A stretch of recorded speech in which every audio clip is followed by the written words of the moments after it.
welcome to this new lesson of class 7th social science. It is a very interesting topic. Growing up, boys and girls means how the boys and girls are growing up in their initial phases, what kind of treatment are given at home, in their school or in their fraternity. Dear friends, this is a very important lesson as it is very much related with our life. I will try my best to deliver this, and what my point is here that this video lessons are little bit lengthy. The reason is that I want to cover whole syllabus, and that's why you have to wear it, and you will able to write the main points from this video itself. Okay, just you can pause and you can note down the points in your notebook. Okay, the objectives of this lesson is to sensitize young minds about gender equality. जैसा कि लिखा हुआ है आपके screen पर कि आपको sensitize करना उद्देश्य है, आपको इस बात से अवगत कराया जाए कि जेंडर इक्वलिटी क्या है और इसकी ज़रूरत क्या है इस 21st सेंचुरी में, जहां हम विदेशों से और पूरे विश्व से कंधे से कंधा मिलाकर आज भारत के बहुत सारे रिप्रेजेंटेटिव यूएन में भारत का रिप्रेजेंट कर रहे हैं। यदि आर्टिकल 370 पर भारत की को उनका पक्ष रखने वाली जो महिला थी वो महिला ही थी एक। इस तरह बहुत सारे जो अरुणिमा सिन्हा जैसी महिलाएं जो कि एवरेस्ट पर शिखर की चोटी पर हैंडीकैप होने पैर जो उनका इंजर्ड था, कटा हुआ था, इसके बाद भी वो एवरेस्ट की चोटी पर चढ़ी। तो इस इक्वलिटी को जब तक हम बनाएंगे नहीं तब तक हम जो हमारी बच्चियां हैं, जो हमारी बहनें हैं, वो आगे नहीं आ पाएंगे। इसलिए जरूरी है। Over the years gender inequality has increased in spite of governments effort. तो जेंडर इनइक्वलिटी बढ़ी है, मतलब क्या है, असमानता बढ़ी है और असमानता को कम करने का प्रयास करना है। यह हो सकता है कि मीडिया की रिपोर्टिंग की वजह से ये बढ़ा हुआ दिखाई देता हो, लेकिन वास्तव में देखा जाए तो गवर्नमेंट ने बहुत सारे एफर्ट किए हैं और उसका एफर्ट का प्रयास भी दिखाई देता है हमें। और it needs holistic approach which start from the smallest unit of society that is family. ये बिल्कुल सही बात है कि इसके लिए सबका प्रयास, सबका साथ सबका विकास का जो कॉन्सेप्ट है प्राइम मिनिस्टर मोदी जी का, सबको साथ लेकर चलना पड़ेगा। पूरी फैमिली एक छोटी यूनिट होती है पूरे देश के लिए। तो वहाँ से इसलिए महात्मा गांधी ने एक सेंटेंस बड़ा अच्छा कहा था कि एक औरत अगर पढ़ी लिखी होती है तो पूरा समाज पढ़ा लिखा होता है, जबकि पुरुषों के साथ ऐसा नहीं होता है। उसके पीछे जो पक्ष यही है कि औरतें मैक्सिमम टाइम बच्चों के साथ होती हैं, they can give better guidance then you can understand better. Okay, now the growing up boys in Samoa in the 1920s, how the kids were treated in Samoa. तो समोआ के बारे में जरा हम चलते हैं और देखिए इस यात्रा को। इस पर एक पिक्चर भी बनी थी, बहुत पहले मैंने देखी थी, हॉलीवुड की picture. The Samoa Islands are part of large group of small islands in the southern part of the Pacific Ocean. कौन सा ओशन में? Pacific Ocean. Okay, you will search on the map and you will report in the comment box. In Samoa, children never went to school, rather they learned to take care of children and do household work from other older children and adults. मतलब ये self learning है, mutual understanding. और अपने आसपास वो कभी school वो नहीं गए, लेकिन वो कैसे आपस में सीखकर, अपने बड़ों से सीखकर एक दूसरे की केयर करना सीखे। आप भी केयर करते हैं, लेकिन हम एक आइलैंड को एक स्पेसिफिक मॉडल के रूप में ले रहे हैं। बहुत सारे हमारे घरों में बच्चों को संस्कार दिया जाता है। माता संस्कृति की बात हम जब करते हैं तो हमारी सनातन संस्कृति, हमारी प्राचीन संस्कृति में इस तरह की बातें देखने को मिलती है। खैर, young children learn to do fishing, they use to take long fishing expeditions. छोटे बच्चे, फिशिंग एक स्किल है और इस स्किल को वो सीख लेते हैं। At the age of 9, boys started learning outdoor jobs like fishing, planting coconuts, etc., and working in plantations, weaving basket, etc. And दो बार रिपीट हो चुका है, इसे अवॉइड करेंगे।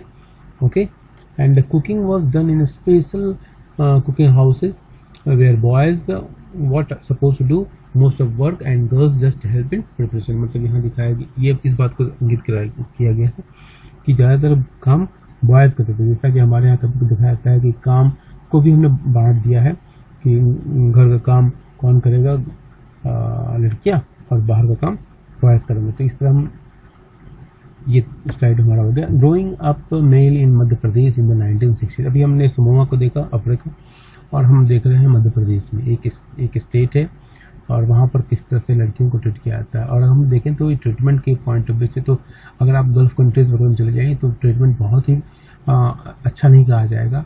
और इंडिया में भी बहुत सारे जगहों पर, बहुत सारे एरियाज़ में, बहुत सारे कम्युनिटीज़ में ट्रीटमेंट बहुत बढ़िया नहीं है। लेकिन ये इसकी मुख्य वजह है एजुकेशन। तो we need to provide education to everybody, and education which must be scientific. अगर साइंटिफिक एजुकेशन नहीं होगा, अगर हम वर्ल्ड के चेंजिंग सिनेरियो के अनुसार वर्ल्ड का जो एजुकेशन का जो लेवल है, जो साइंटिफिक टेम्परामेंट है, जो कंप्यूटर की शिक्षा, अगर वो हम नहीं देंगे बच्चों में, तो हम एजुकेशन देकर भी उसको किसी काम लायक नहीं बनाएंगे। अनस्किल्ड वर्कर और फैनेटिज्म ज़्यादा डेवलप होता है।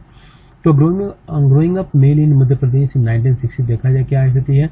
Boys and girls were sent to different schools. देखिए, लड़के और लड़कियों को अलग अलग स्कूलों में भेजा जाता है, और सिंस क्लास 6, छठी क्लास से ही the schools were differently design, और उनकी डिज़ाइन भी बिल्कुल अलग अलग होती है। उसके पीछे कुछ कारण होंगे, उसको सोचने का प्रयास कीजिए, डिस्कस कीजिए आप।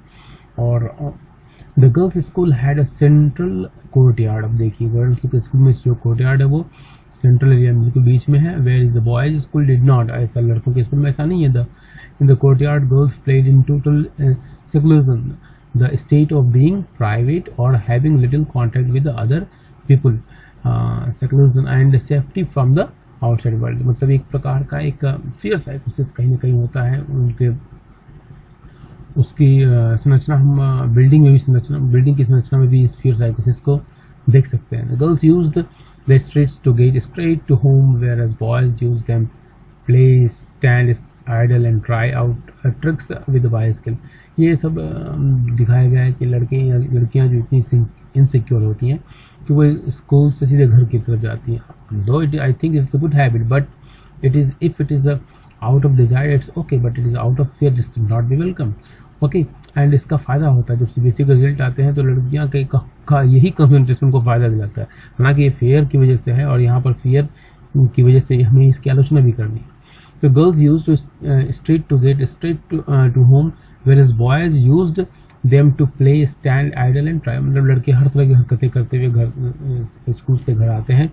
और हमको इस बात की जरूरत की ओर ये पॉइंट इंगित करता है कि here is the role of society, here is the role of parents, especially the boys' parents, how they are teaching, what kind of teaching they are giving to their male child, and society, the police and administration, everybody has to take care of this aspect that the girls must feel secure in the society. Now the girls always went in group। लड़कियों को ये प्राय दिखा कि वो group में जाती हैं because of social insecurity that should not be happen, perhaps because they also carried fears of being teased or attacked. Okay, it's very much a relevant point, and we must as a society, as a teacher, as a parents, and as every member of society must take care of this aspect. Now the conclusion from the situation of Samoa and Madhya Pradesh। अब उन दोनों की situation को हमने compare किया, और उससे compare से क्या आउटकम निकलता है।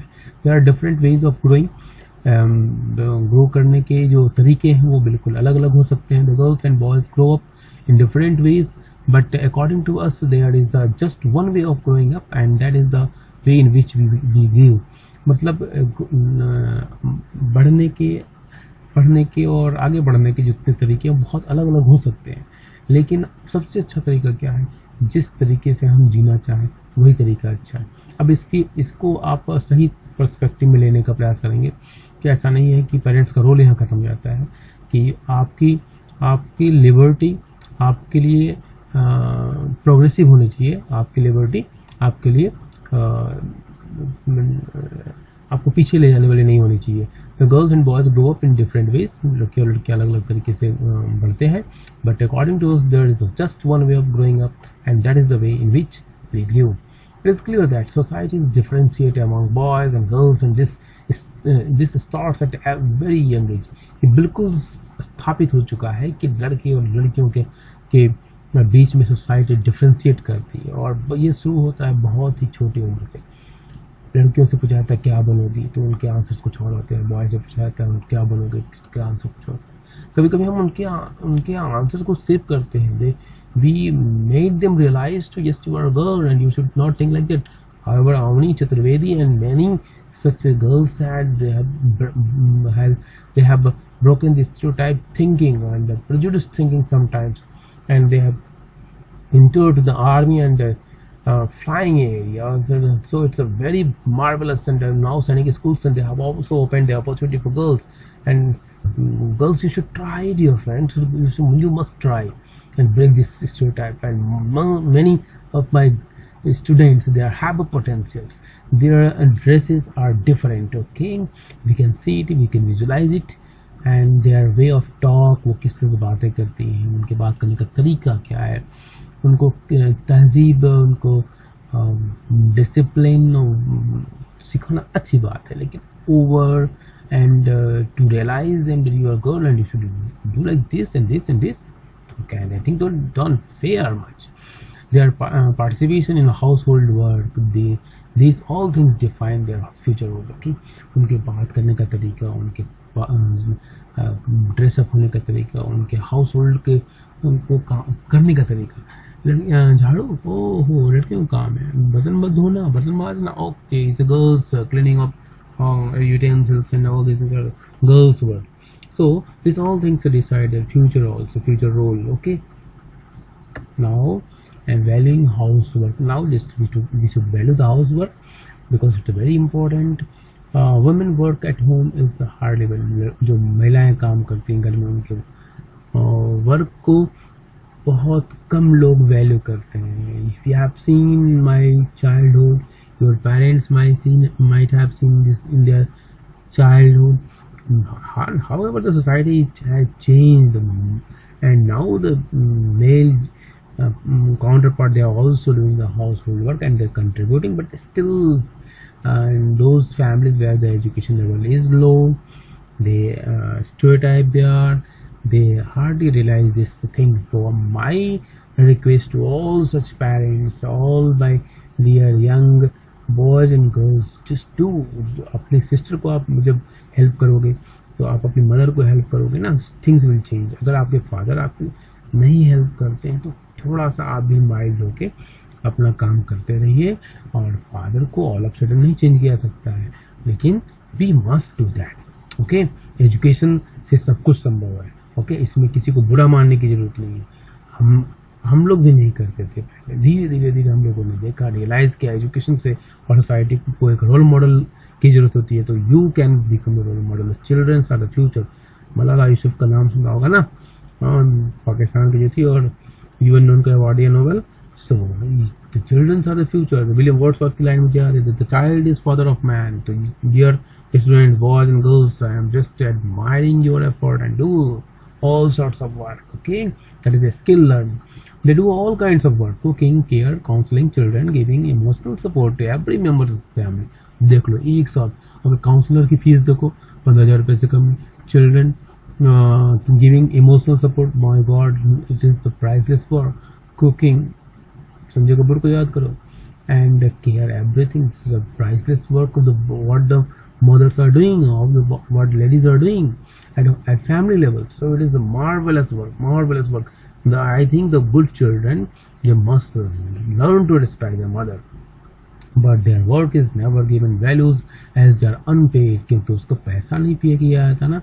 अगर इन सारे पैसों को जोड़ दिया जाए, काउंसलिंग 15,000, कुकिंग 5,000 मान लो, कम कर दे थोड़ा सा, एंड गिविंग इमोशनल सपोर्ट 30,000 से कम नहीं होगा. सोच लो, पापा की पूरी सैलरी चली गई. There is also pseudo assumptions that women are naturally gifted. और ऐसे भी लोग कहते हैं कि women are naturally gifted. Cooking केवल वुमेन करती हैं क्या? नहीं, जितने 5-star होटल हैं, बड़े बड़े होटल में जेंट्स करते हैं. Sanjay Kapoor example. So I myself cook well. I will invite you on some occasion, dear friends. You can come. So this is a stereotype that women are naturally gifted. Okay, now next slide. Lives of domestic workers. Domestic workers are the appointed people to do household work. Females do a lot of work like sweeping, cleaning, washing dishes and clothes, cooking, taking care of young children or elderly, etc. मतलब ये महिलाओं के work को दिखाया गया कितना काम करती है बेचारी. स्वीपिंग, झाड़ू लगाना, क्लीनिंग, सफाई करना, वॉशिंग क्लोथ्स एंड डिशेज बहुत जोड़ लेते हैं. कुकिंग, खाना बनाना, taking care of young children, इस सारा काम महिलाएं करती. सोच लो बाबा कितना काम करना पड़ता है. Domestic workers include females and even young boys and girls. Domestic worker कौन किसको किसको शामिल करते हैं देख लो, लिखा हुआ ना, इसको नोट कर लेना. They are asked to do extra hours without extra remuneration, ज़्यादा काम और कोई अलग से पैसा नहीं, ये तो हालत है। Even special occasion also this workers are unpaid and unnoticed. ये सब पॉइंट मैंने अपने मन से लिखा है क्योंकि मैंने देखा है बहुत नज़दीक से, अपने गाँव में मैंने देखा है और ऑब्जर्व किया। शहरों में भी ऐसा होता है कि उनको स्पेशल ओकेजन पर उनको इनसे ज़्यादा काम दिया जाता है, उनके काम को नोटिस नहीं किया जाता, उनको एक्स्ट्रा पैसा भी नहीं दिया जाता है। और बॉन्डेड लेबर का अपने कॉन्सेप्ट सुनाऊंगा, शायद इसी तरह का कुछ है।